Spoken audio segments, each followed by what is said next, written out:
Hi everyone, I'm Kristen Jones. I am primarily an online instructor at West, and thank you so much for having me. And I want to thank the team as well, Leslie, Mark, and Hari, for allowing me to participate remotely.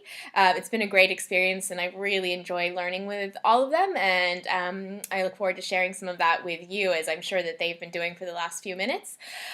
So we, as part of the PL Hub, we observed another's classroom, and since Hari and I teach online, I observed Hari's class, and we did this in terms of equity-minded techniques that we noticed in each other's classes.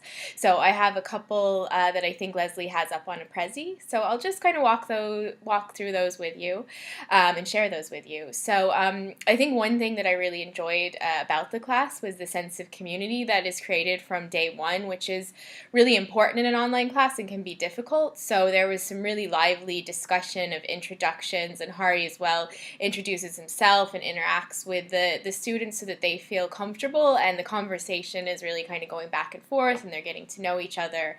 And a lot of the students have their photos posted, so it creates that bit of community and getting to know each other that can be hard in an online class.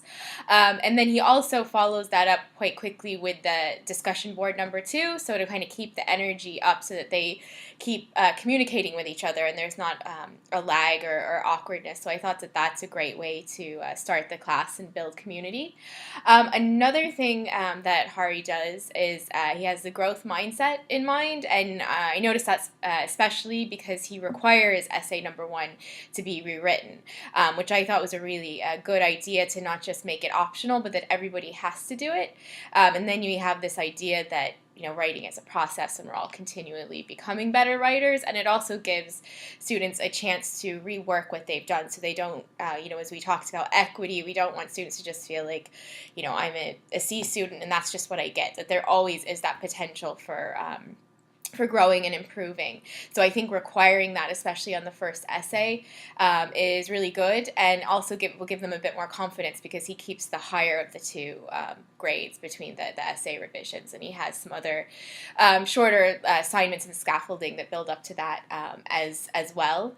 I also like, as in addition, is the fact that he does some ungraded writing assignments, which I think is important too, that students can get a bit comfortable with writing without feeling judged by a letter grade at first. Because especially online, we have a lot of returning students that it may have been a while since they've written. So I think that that's a really good part of his class as well. And then finally, and of course there's other things, but these are just the 3 that I wanted to focus on, is it's asset-based. So seeing the students as assets and their contributions as being just as important as the modules and things that he creates, and I think he does that by having lots of discussions. Even in an 8-week course, he has I think he's had about 14 discussions, so students can constantly make sure that their voice is heard and interact with each other, and that also brings it back around to community building. So I really enjoyed observing another online class, because sometimes it can feel a bit isolating as an online instructor. So thank you again, Hari, for allowing me to do that, and thank you for allowing me to be part of this PL Hub, and I'm sorry that I missed you and wasn't able to be in LA. Have a great weekend, and thank you.